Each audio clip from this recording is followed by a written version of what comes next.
All right, so Heshan on YouTube asked Robin and Laura, or Laura and Robin, what is the best transport method to go to Milford Sound from Queenstown?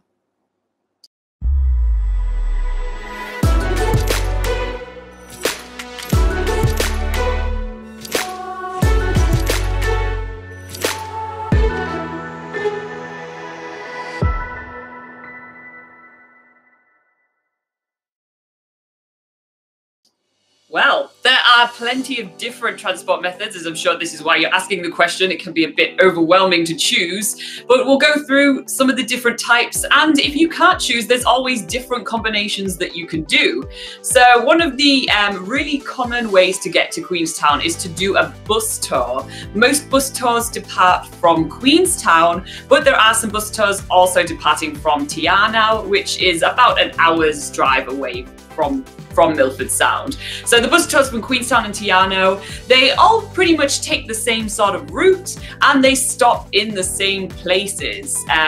We'll go through some of the places that they stop. Do you want to go through some of the places that they stop along the way? Or? Okay, so the first one, if you're leaving from Queenstown, you're actually going to stop in Te Anau. There is a nice little lake right here. You won't have that much time usually, just pick up some extra people here. It's not one of the stops where you get out and experience it, but there is a coffee shop. I think there is a gift shop as well. You can check out the lake, so you get about like 10 minutes to yourself to actually check out the place while they pick up some more passenger and keep going along the way. Yeah, so also from there, that's when you start to do some amazing stops on the Milford Road on your way to Milford Sound. So like I said, every single bus tour does pretty much stop in the same places. One of the first places you'll stop at is at the Eglinton Valley. This is a vast valley with awesome mountainous landscapes, and it's just an awesome photo stop. All the buses, they park on the side of the road because there's so much space there, and you'll get plenty of time to hop off the bus and take some photos there. Then you'll move on to a really short walk called the Mirror Lakes Walk.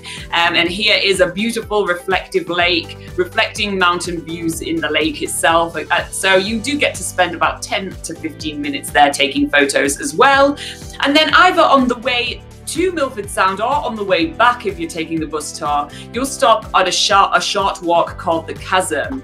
And this is a really awesome walk through beautiful fiordland forest. And along the way, you will get to stop at, you'll get to see this awesome sort of chasm that's been carved from all the rocks washed down from the mountains. It's a pretty impressive sight. But it's a really short walk, so if you're not feeling fit or anything like that, it's about like 10, 15 minutes at the most. It's very short. And it's boardwalked, so it's very easy to walk. It's accessible to everybody. Yeah. So yeah, so after that walk, then you will be making you'll go through the Homer Tunnel, which is really awesome. It's a super long tunnel that goes right through the mountains. And then you will arrive at Milford Sound, where usually people would be taking a cruise through Milford Sound. So that's one option. You can be taking the bus there, and usually a lot of people do take the bus back. This whole day is about an 8-hour day. Maybe more than that, maybe 8 to 10 hours day. Yeah, 10 hours day. So that's one option, definitely. And the benefits of a bus tour is that obviously you don't have to drive, because that is a long way from Queenstown.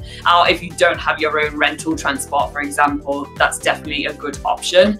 Another option for getting to Milford Sound is to drive yourself. If you do have a rental car or a rental vehicle, there's definitely car rentals available from Queenstown, or if you have been traveling around the whole country, you'll be traveling around in your own rental car or camper van anyway. So again, obviously the benefits of driving yourself down there is that you can choose obviously what stops you want to do. There are some really awesome extra stops that the buses don't do, but if you do have your own transport, then you might be able to make the time to do it yourself. On the other hand, I mean, driving down the road from Milford Sound, it's pretty long, and because you're focusing on the driving, you don't enjoy the sceneries as much. We personally prefer, out of bus or car rental, or bus or camper van, we do prefer to actually take the bus. Also, finding accommodation down in Milford Sound is really hard. You get Guns Camp, but it's quite far away from the actual sound and seeing everything. And you've got the Milford Sound Lodge, but it's really often fully booked, and it's rather expensive. So I personally personally more an advocate of taking the bus. It makes everything so easy. And usually people that travel around New Zealand anyway tend to drive every single day going from one spot to the other. And this would literally give you 10-hour drive in one day. It just can kill a trip. It makes you exhausted. It's not as enjoyable. So I usually say take the bus. But there are some other options to go there much faster, to have some grander views, and but they're slightly bit more expensive. Yeah, so your final option for going down to Milford Sound is by taking a scenic flight. You can take flights to Milford Sound from Queenstown. I think you can take one from Wanaka, and you can also take flights from Te Anau. Now, obviously, this is the fastest way to get to Milford Sound, and with that, it comes with some really awesome views from a bird's eye perspective. But obviously, this is the more expensive option. We are talking like hundreds of dollars here. Yeah. So yeah, that is the most expensive option. Definitely, if you want to fly there and back. But there are alternative options for that. So you can do, there's a lot of combos available where you can fly down to Milford Sound. They actually do have a little airport at Milford Sound.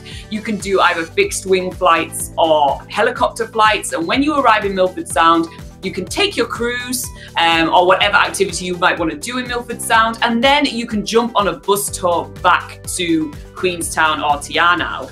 So yeah, so that's another way to just make it a little bit less expensive, but you also get to enjoy two different ways of experiencing Milford Sound with a flight there and a trip on the bus back. Yeah. It's a really awesome way to see a lot of Milford Sound, and there actually have been some movies film around the area with the helicopters and everything. Like which one was this? Mission Impossible. Which one? It was like the latest one. Yeah. Anyway, one of them. So there've been movies there. There's also Wolverine that was there as well. So there's really a lot of movies that have been filming just right here. So being able to see them from bird's eye view is absolutely awesome. So yeah, it's definitely a really great way to see it if obviously you have the budget.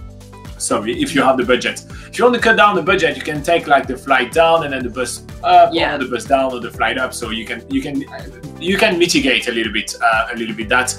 But either or, you will get a cruise down there as well. And so a lot of people ask us to compare like all the different kind of buses and everything. And we do have an article on BackpackerGuide.NZ about that, and we'll link to it in the description below. In the meantime, if you guys have any questions of your own, put them in the comments below. We're here every single week to answer all your questions about traveling in New Zealand. And obviously like and subscribe, because that helps us a lot. And we do those videos all the time, so we can plan your trip together.